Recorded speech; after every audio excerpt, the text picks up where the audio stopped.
আসসালামু আলাইকুম এভরিওয়ান। ছায়ার বিচারক গল্পের 6 নম্বর পার্ট। তো চলো বেশি কথা না কইয়া গল্প শুরু করা যাক। তিনটা ছেলেকে বাঁধা অবস্থায় রাখা হয়েছে। তাদের সামনে বসে আছে একজন আগন্তুক, মুখে তার মাস্ক, পরনে কালো হুডি, মুখে একটা মুচকি হাসি দিয়ে একটা কথা বলল, জিসান, মেয়েগুলোকে ঠিকমতো পাঠিয়েছিস তো? জিসান বলল, ভাই, তারা তাদের বাড়ি পৌঁছে গিয়েছে। ছেলেটি বলল, তা জিসান, এই কুত্তাগুলাকে ঘুম থেকে জাগাম, একটু পর তো এমন ঘুমাবে, এখন আর ঘুমিয়ে কি লাভ? জিসান বলল, ওকে ভাই। এটা বলে এক বালতি পানি নিয়ে যেই না ছেলেগুলোর মুখে মারবে, তখন আগন্তুক জিসানকে থামিয়ে দিয়ে বলল, আরে আরে কি করছিস? এত জঘন্য পানি ওদের মারলে ওদের সমস্যা হবে তো, একটু পিওর ভালো পানি মার মুখে।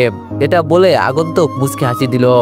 জিসানের বুঝতে বাকি রইল না তাকে কেমন পানি মারতে বলছে। তাই সে এক বালতি গরম পানি নিয়ে আসলো।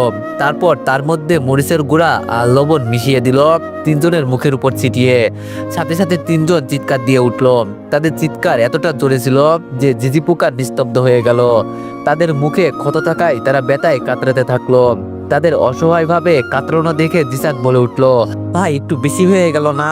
এটা বলতে আগন্তুক জিসানের দিকে একটু তাকিয়ে বলল, আরে সবে তো মাত্র শুরু হলো, দেখতে থাক সামনে আরো কত কি হয়। আচ্ছা, আমার বই খাতা কলমগুলো টেবিলে সাজাতো, ততক্ষণে এরা আরেকটু মজা করে নিক, অনেকদিন হলো কাউকে পড়ানো হয় না। জিসান বলল, ওকে ভাই। এটা বলে জিসান একটা ব্যাগ থেকে একে একে বই খাতা কলম বের করতে লাগলো। এখন যদি আপনারা বলেন এত রাতে কে বই নিয়ে পড়বে, তাহলে ভুল ভাবছেন। আর ভুল ভাববেন কারণ সেগুলো যদি বই খাতা কলম না হতো, সেগুলো হচ্ছে ছুরি, চাপাতি, কাটার, ড্রিল মেশিন, হাতুড়ি ইত্যাদি অনেক কিছু। এইসব কিছু দেখে তিনটা ছেলে যেন চুপ হয়ে গেল। তাদের চোখে একাকাশ পরিমাণ মায়া এখন দেখা যাচ্ছে। আগন্তুক বলল, তা এত মায়া এতদিন কোথায় ছিল? একটা মেয়েকে অপহরণ করে তাদের নানা যন্ত্রণা দিয়ে ধর্ষণ করে যখন বিদেশে পাঠাতি, তখন তোদের মায়াটা কাজ করছিল না? এটা বলে একটা ছেলের আঙ্গুলে কাঁটার দিয়ে চাপ দিতে চিরচির করে রক্ত ঝরতে লাগলো। ছেলেটা চিৎকার করছে কিন্তু আওয়াজটা বাইরে বেরোচ্ছে না, কারণ ছেলেটার মুখে কাপড় দেওয়া। এইবার আরেকটা ছেলেকে ধরে বলল, তোরা কার হয়ে কাজ করিস? ছেলেটি বলল, ভাই, আমরা টাকার জন্য এইসব করি, আমরা রিফাত ভাইয়ের হয়ে কাজ করি। আগন্তুক বলল, তাই রিফাতটাকে পাবো কোথায়? ছেলেটি বলল, ভাই ভাই, আমাকে ছেড়ে দিন, আমি কিছু জানি না, আমরা শুধু তার হয়ে কথা বলি, ব্যাস এটাই। এটা বলতে দেরি হলো।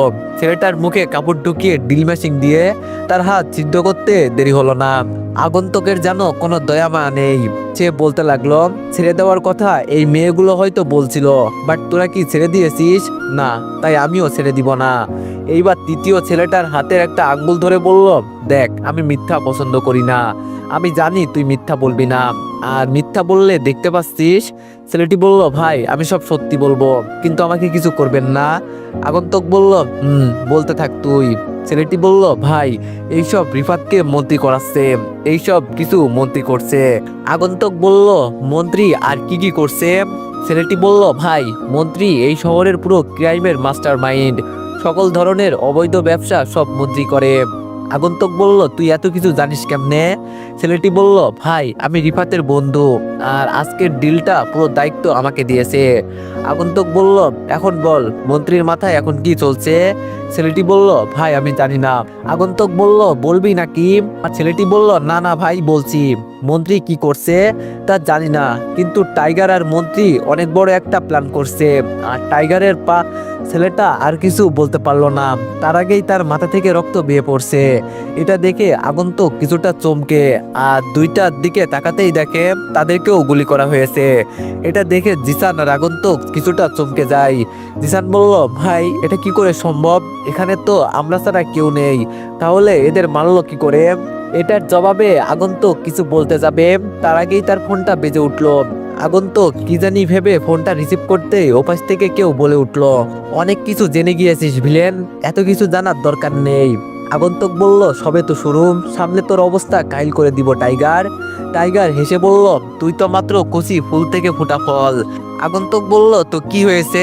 মনে রাখবা, কচি ফুল থেকে ফুটা ফল কেউ খাইতেও পারে না, গিলতেও পারে না। টাইগার বলল, শোন, আজকের মতো ছেড়ে দিলাম, সামনে আমার কাছে বাধা দিলে এই তিনজনের যেমন খুলি উড়িয়ে দিয়েছি তেমন করে তোরটাও যাবে। আগন্তুক বলল, সেটা দেখা যাবে, কার খুলি কে উড়াই। এটা বলে ফোনটা কেটে দিল। মনের সুখে ঘুমাচ্ছিলাম, হঠাৎ কানের পাশে ফোনটা বেজে উঠলো। আমি ঘুম ঘুম চোখে রিসিভ করে বললাম, হ্যালো, কে বলছেন? তোর জম বলছি, দিনের 9টা বাজে, এখনো কি ঘুম থেকে ওঠার সময় হয়নি? আমি বললাম, আপনি কে যে আমার ঘুম নিয়ে এত মাথা ব্যথা? মেয়েটি বলল, ফোনের দিকে তাকা বান্দর। এই কথা শুনে আমি চোখ ডলে ফোনের দিকে তাকাতেই দেখি তানিয়ার ফোন। আমি সাথে সাথে বিছানায় বসে বললাম, আরে জানু, আজ হঠাৎ এমন কি হলো যে তুমি আমাকে ফোন দিলা? তানিয়া বলল, একদম জানু বলবি না কুত্তা। জানু বললে নাক ফাটিয়ে দিব। আমি বললাম, পরে তোমারই সমস্যা হবে, লোকে বলবে নাক নাই বলা জামাই পাইছে। তানিয়া বলল, উফ, ফাজিলটা এত কথা বলে পেরে উঠি না। এই বেশি কথা না বলে তাড়াতাড়ি কলে যাই, ক্লাস শুরু হয়ে যাবে তো। আমি বললাম, এই তো তানু জানু, 5 মিনিট অপেক্ষা করো, 10 মিনিটে আসতেছি। এটা বলে আমি ওয়াশরুমে গিয়ে ফ্রেশ হয়ে রেডি হয়ে কিছু না খেয়ে কলেজের উদ্দেশ্যে রওনা দিলাম। আম্মু খাবার খেতে ডাক দিল, বাইরে খাবো বলে দিলাম। তারপর অনেকক্ষণ পরে কলেজে গিয়ে দেখি আমার পাগড়িটা কালো একটা জামা পরে আম গাছের নিচে বসে আছে। আমি তাড়াতাড়ি তার কাছে গিয়ে বললাম, সরি তানু পাখি।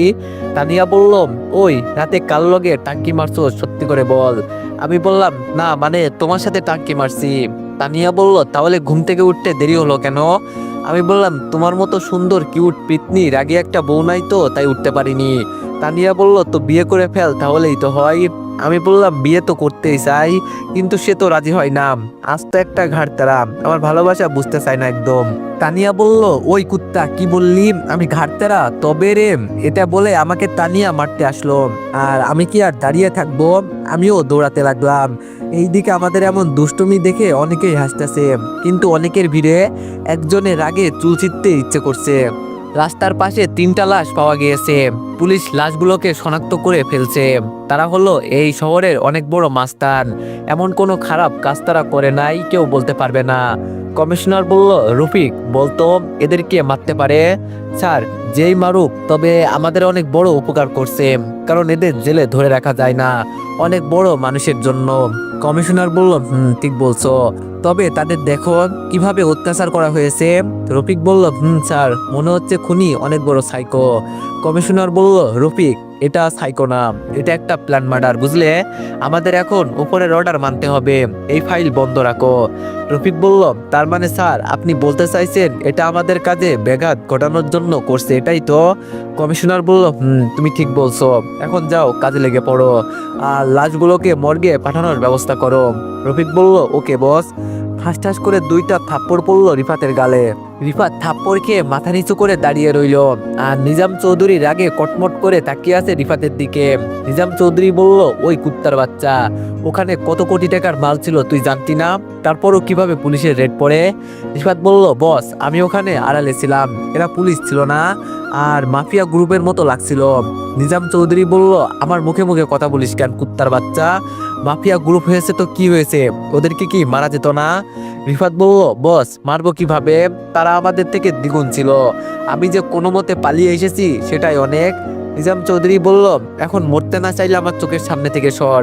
এটা বলতেই রিফাত মাথা নিচু করে চলে গেল, আর নিজাম চৌধুরী রেগে মেগে বলতে লাগলো, ভিলেনের বাচ্চা, তোকে তো আমি ছাড়বো না, তোর মৃত্যু আমার হাতে হবে। এইদিকে আমি, তানিয়া, রাফি, নাইম, রানা, রিমি আর আরোহী সবাই একসাথে ক্লাস শেষ করে ক্যাম্পাসে বসে আড্ডা দিচ্ছি। আমি বললাম, দোস্ত তোরা থাক, আমি একটু 1 নম্বর সেরে আসি। এটা বলে আমি কলেজের ওয়াশরুমের দিকে চলে গেলাম। তারপর 1 নম্বর সেরে বের হয়ে হাঁটতে লাগলাম। এমন সময় ফোনে একটা মেসেজ আসলো। মেসেজটা দেখে মুচকি হাসি দিতেই আমার ফোনটা বেজে উঠলো। দেখি অচেনা নাম্বার থেকে কল। আমি মুচকি হাসি দিয়ে কল রিসিভ করে বললাম, আসসালামু আলাইকুম স্যার। স্যার বলল, ওয়ালাইকুম আসসালাম। এসব কি আবির, আমি কি দেখছি? আমি বললাম, কি স্যার, আপনি কি দেখছেন? স্যার বলল, তোমার কি করা উচিত আর তুমি কি করছো, তার থেকে বড় কথা তুমি। আমি বললাম, স্যার আপনি শুধু আমার উপর নজর রাখেন, তারপর বুঝতে পারবেন। এখন তাহলে আমি আমার মতো থাকি, কেমন স্যার? স্যার বলল, আবির, যা করার তাড়াতাড়ি করো, আমাদের হাতে কিন্তু সময় কম। আমি বললাম, ওকে স্যার। এটা বলে ফোন কেটে দিলাম। গাছের গোড়ায় যখন পোকা থাকে, সেই পোকা পাতায় খুঁজে কি লাভ? পোকা তো আর পাতা খাবে, সে তো একেবারে গাছকে খেতে চাই। কথাটা একটু রহস্যজনক হলেও একটু জটিল বটে। এইদিকে তানিয়া মনে মনে ভাবছে, এই হারামি আমার কি হলো? 1 নম্বরে গিয়ে দেখি 4, 5, 6 সব করে ফেলছে মনে হয়। রাফি বলল, তানিয়া এমন করে কি ভাবছিস? তানিয়া বলল, তেমন কিছু না। আবির সে কখন গেল, এখনো আসতেছে না। রিমি বলল, আহারে এখন কিছু হলো না, তার আগে এত চিন্তা, না জানি সামনে আরো কত চিন্তায় পড়তে দেখমু। রিমির কথা শুনে তানিয়া হালকা লজ্জা পেল, কাউকে বুঝতে না দিয়ে মুখ ভেঙচি দিয়ে বলল, আমার ঠেকা পড়ছে ওই বান্দরটার জন্য চিন্তা করতে। রানা বলল, আরে তুই চিন্তা না করলেও আমার বন্ধুর জন্য অনেকেই চিন্তা করে বুঝলি। নাইম বলল, রানা ঠিক কথা বলছিস, আর তানিয়া দেখ তোমার প্রেমিককে কেউ আবার চিপাই নিয়ে গেছে গা। এটা বলে সবাই হাসতে লাগলো, আর সবার হাসা দেখে তানিয়া সেখান থেকে রেগে মেগে উঠে হাঁটতে লাগলো। কিছু দূর আসতেই হঠাৎ সামনে তাকাতেই তার চোখ পুক রাগে লাল হয়ে গেল, কারণ তানিয়ার সামনে দেখলো আবির একটা মেয়ের সাথে কথা বলছে। এইদিকে আমি ফোন কেটে আবার আড্ডার জায়গায় আসতেছিলাম, হঠাৎ একটা মেয়ে সামনে এসে দাঁড়াতেই আমি দাঁড়িয়ে গেলাম। আমি বললাম, কিছু বলবেন কি? মেয়েটি বলল, কিছু বলতেই তো আপনার সামনে দাঁড়িয়েছি, তাই না? আমি বললাম, তা কি বলার আছে তাড়াতাড়ি বলেন। মেয়েটি বলল, দেখেন আমি কথা ঘুরিয়ে বলতে পারি না, আমি যা বলি সোজাসুজি বলি। আমি আপনাকে পছন্দ করি, আপনাকে ভালোবাসি। আমি মনে মনে বললাম, আহারে এমন সোজাসুজি কথা যদি সে আমাকে বলতো, ইস। মেয়েটি বলল, কি হলো, চুপ করে আসো কেন, কিছু তো বলো। আমি বললাম, আপনি যখন সোজাসুজি বলছেন আমিও সোজাসুজি বলছি, সরি আপু। মেয়েটি বলল, কি আপু? আমি বললাম, আপু আমি আপনাকে গ্রহণ। আমি আর কিছু বলতে পারলাম না, কারণ আমি সামনে তাকিয়ে দেখি তানিয়া চোখ দুটো লাল করে আমার দিকে তাকিয়ে আছে, মনে হয় কাছে পেলে খেয়ে ফেলবে। আমাকে এমন ভাবে ঢোক গিলতে দেখে মেয়েটা বলে উঠলো, কি হলো, আমার প্রপোজের উত্তর না দিয়ে এইভাবে ঢোক গিলছো কেন? তানিয়া বলল, তোর উত্তরের খেতায় আগুন মারি। ওই কুত্তা, এটা তোর এক নম্বর তাই না? এই কথা বলতে মেয়েটা পিছন ঘুরে দেখে তানিয়া রেগে কথাটা বলল। তানিয়াকে এইভাবে রেগে থাকতে দেখে মেয়েটা আস্তে করে চলে যেতে নিল। তানিয়া বলল, ওই ফারিয়া তারা বলছি, কোথাও যাবি না। ও তার মানে মেয়েটার নাম ফারিয়া? তানিয়া বলল, ফারিয়া তুই এই লুচ্চাটাকে কি বলছিস? ফারিয়া বলল, আরে তানিয়া আবির লুচ্চা হবে কেন, সে তো অনেক ভালো ইনোসেন্ট। এইবার তানিয়া কটমট করতে করতে বলল, ও ভালো ইনোসেন্ট তাই না? ওই তোকে বলছি তুই আবিরকে কি বলছিস? ফারিয়া বলল, না ইয়া মানে প্রপোজ করছিলাম। ফারিয়ার কথা শুনে তানিয়া আরো রেগে গেল। তানিয়া বলল, তাই এই লুচ্চাটা কি বলছে? ফারিয়া বলল, কি বলবে, তার আগেই তো তুই চলে এসেছিস। তানিয়া বলল, যা করছিস সব ভুলে যা, আর হ্যাঁ ভুলেও আবিরের আশেপাশে যাতে দেখি না, বুঝলি? ফারিয়া বলল, তানিয়া বলল, তাহলে যা এখান থেকে। এটা বলতেই ফারিয়া চলে যেতে লাগলো, আর আমিও চলে আসতে লাগলাম। তখনই পিছন থেকে তানিয়া আমার কলার ধরে বলতে লাগলো, এই যে বানর মহারাজা, আপনাকে কে যেতে বলেছে? আমি বললাম, না মানে এখানে থেকে কি করব তাই চলে যাচ্ছি। তানিয়া বলল, চুপ কর লুচ্চা, এটা তোর এক নাম্বার। আমি বললাম, বিশ্বাস করো আমি কিছু করিনি, সব ওই মেয়েটা বলছে। তানিয়া বলল, সে বলছে আর তুই শুনবি তাই তো? আমি বললাম, না শুনলে মেয়েটা আমাকে খারাপ ভাববে তো তাই। তানিয়া বলল, আরে আমার ভালো রে, যেই না তার প্রপোজাল রিজেক্ট করছি অমনি আরেকটা মেয়ের পিছনে পড়ে গেছিস লুচ্চা কোথাকার।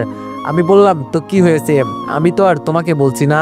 তানিয়া বলল, একটা থাপ্পড় দিব আরেকবার যদি মুখে মুখে তর্ক করিস তো। আমি বললাম, দেখো তোমাকে আমি প্রপোজ করছি, তুমি রিজেক্ট করে দিয়েছো তাই না? তানিয়া বলল, তো কি করব, তোর মতো লুচ্চার সাথে কে রিলেশন করবে শুনি? আমি বললাম, ও আমি লুচ্চা তাই না? তানিয়া বলল, তুই লুচ্চা না, তার থেকেও বড় কিছু, কারণ যে মেয়েদের পিছনে ঘুরঘুর করে তাকে বকাটে লুচ্চা বলে, যার গুণ সব তোর কাছে আছে। তানিয়ার এমন কথা শুনে আমার মাথা গরম হয়ে গেল, কারণ আজ পর্যন্ত কোনো মেয়ের পিছনে ঘুরিনি, একমাত্র তানিয়ার পিছনে ছাড়া, কারণ আমি তানিয়াকে ভালোবাসি। এতদিন এসে আমাকে অনেক অপমান করত, সব ভালোবাসা হিসাবে নিয়েছি, আজকেও ভালোবাসা হিসাবে নিব।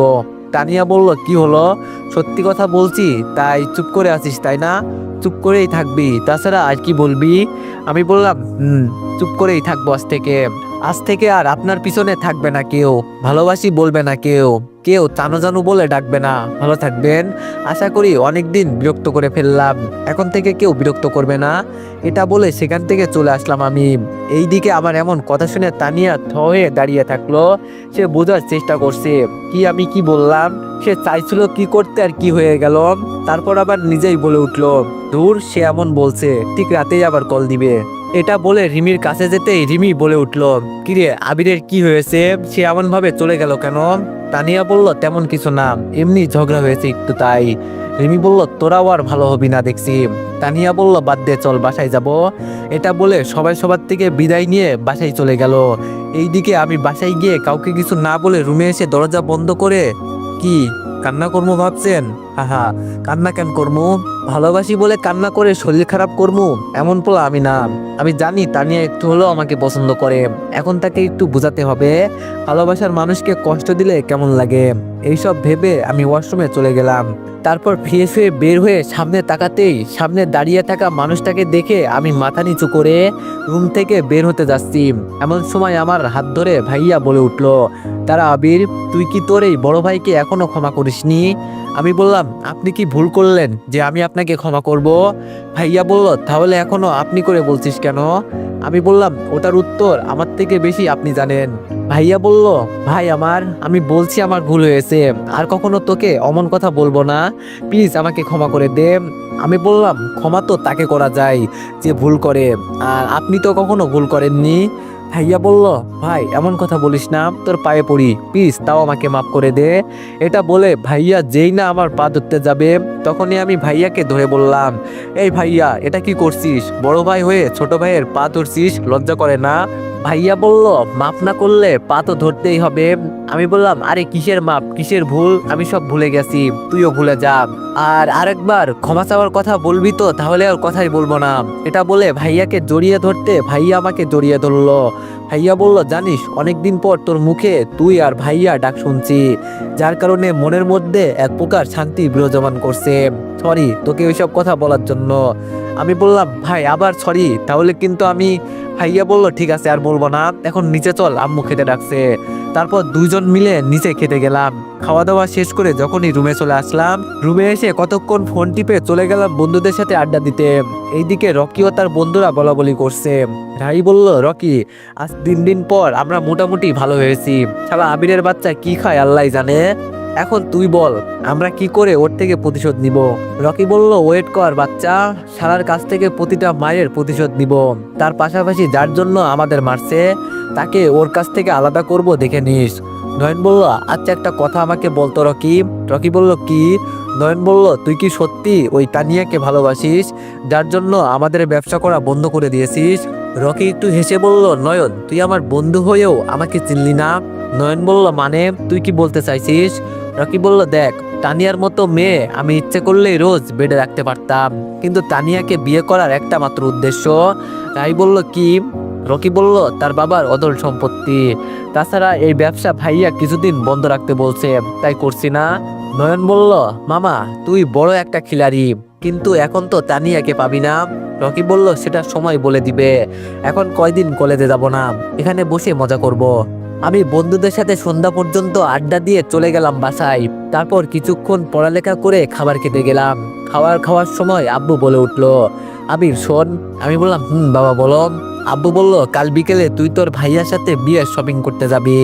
আমি বললাম, ওকে যাব, বাট আব্বু এখনো তো কিছু প্ল্যান করলে না, কিভাবে কি করবা? আব্বু বলল, দেখ, তোর ভাইয়া স্যার মানে শ্বশুর বলেছে বিয়েটা পারিবারিক ভাবে হবে, তাই কিছু করছি না, কিন্তু হ্যাঁ তোর বিয়ের সময় করব। আব্বুর কথা শুনে হালকা লজ্জা পেয়ে উঠে রুমে চলে আসলাম। তারপর ফোন টিপতে লাগলাম। তখন মনে হলো তানিয়াকে তো এখনো কল দেওয়া দরকার, তাই দেরি না করে যখন কল দিতে যাব তখনই কলেজের কথাটা মনে উঠে গেল। তাই রাগে আর ফোন দিলাম না। যার কাছে নিজের দাম নাই, যাকে ভালোবাসার জন্য বকাটে উপাধি পেয়েছি, তাকে কেন কল দিব আমি? এইসব ভাবতে ভাবতে ফোন টিপতে লাগলাম।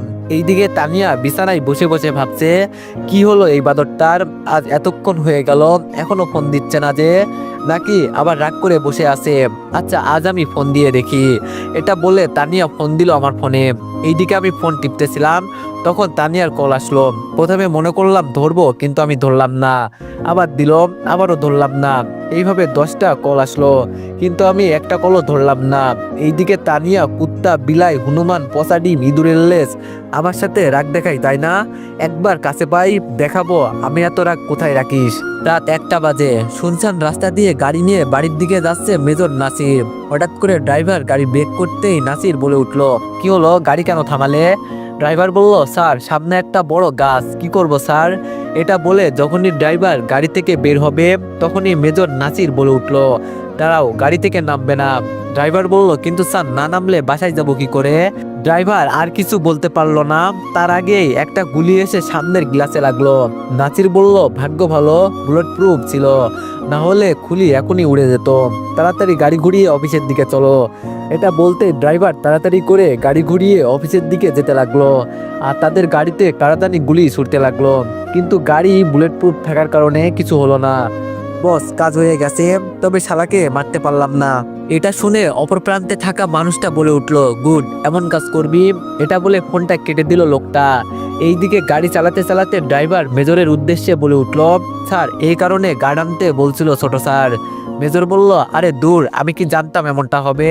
ড্রাইভার বলল, তবে স্যার আপনাকে অনেক অনেক ধন্যবাদ, আপনি যদি তখন না আটকাতেন তাহলে এখন আমি উপরে চলে যেতাম। মেজর বলল, তুই না বাঁচলে কি আমি বাঁচতাম? তুই বের হলে দুইজন সাথে মরতাম। ড্রাইভার বলল, স্যার এখন কি ফোর্স পাঠিয়ে দিবে ওখানে? মেজর বলল, থাক, লাগবে না, ওরা আমাকে মারতে আসছিল আর আমাকে মারতে পারে নাই, তাই চলে গিয়েছে মনে হয়। ড্রাইভার বলল, স্যার আপনাকে যে মারতে আসছে সেটা আপনি কি করে জানলেন? আর ডাকাত তো হতে পারে। মেজর এমন কথা শুনে বলল, না মানে আরে পাগল, ওরা যদি ডাকাতি করতে আসতো তাহলে সাধারণ গাড়ির সামনে এসে বন্দুক ধরতো, তারা সেনাবাহিনীর গাড়িতে আক্রমণ করতো না, বুঝলি? ও সরি স্যার, মাথায় আসেনি। নেন স্যার, অফিসে আসলাম, এখন কি বাড়ি যাবেন? মেজর বলল, না, আজ এখানে থাকবো। এটা বলে মেজর নাসির অফিসে ঢুকে পড়লো। সকালবেলা ঘুম থেকে উঠে ফ্রেশ হয়ে নাস্তা করে কলেজে চলে গেলাম। কলেজে গিয়ে দেখি সবাই বসে আড্ডা দিতেছে, তাই আমি ওই দিকে যেতে লাগলাম। এইদিকে রানা বলল, কিরে তানিয়া, সেই কখন থেকে দেখছি কেমন চোখ মুখ লাল করে চুপ করে বসে আছিস, কিছু বলছিস না, কি হয়েছে একটু বল। তানিয়া বলল, আমার কিছু হয়নি, ভালো লাগছে না তাই বসে আছি। রিমি বলল, আরে দেখছিস না আশিক এখনো আসেনি, তাই হয়তো এমন করছে। এটা বলে সবাই হাসতে লাগলো, আর এইদিকে তানিয়াও আরো রেগে যাচ্ছে। আমি বললাম, কি কথা হচ্ছে শুনি, যার জন্য এত হাসাহাসি? রাফি বলল, মামা তোমার কথা হচ্ছে, হায়াত অনেক লম্বা। আমি বললাম, ধুর, এইসব আজগুবি কথা বলিস না তো। এটা বলতেই নাইমের পাশে গিয়ে বসলাম। আমি নাইমের পাশে বসতে সবাই আমার দিকে চোখ বড় বড় করে তাকিয়ে আছে, যেন আমি এলিয়েন। আর তানিয়ার আগে হাত মুষ্টি বন্ধ করে বিড়বিড় করে কি যেন বলছে। আমি বললাম, কিরে সবাই এমন ভাবে তাকিয়ে আছিস কেন, জীবনে কি ছেলে মানুষ দেখিসনি? এটা বলতে নাইম আমাকে গুতা দিয়ে ফিসফিস করে বলতে লাগলো, হালা, ভাবির পাশে জায়গা থাকতে আমার পাশে বসলি, তাই এমন করে তাকিয়ে আছে। আমি বললাম, ও আসলে আমি যেই দিক থেকে বন্ধুত্ব করছি তানিয়ার সাথে, সেই দিক থেকে তানিয়ার পাশে বসছিলাম, তাই সবাই এমন করছে। আমি বললাম, সবাই হাঁ করে তাকিয়ে না থেকে নিজের কাজে মন দাও। এটা বলতে যে যার মতো ফোন টিপতে লাগলো, আর তানিয়া আমার দিকে রাগি চোখে তাকিয়ে থাকতে লাগলো।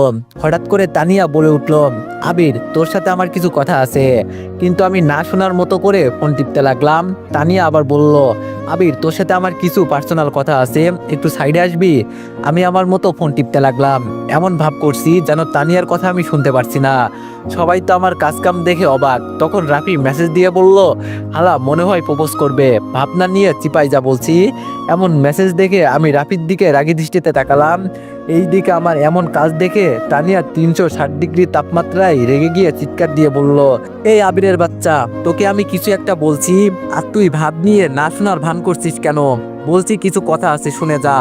তো এভরিওয়ান, নেক্সট পার্টের জন্য সবাই একটু বেশি বেশি লাইক আর কমেন্ট করে দিও। ধন্যবাদ।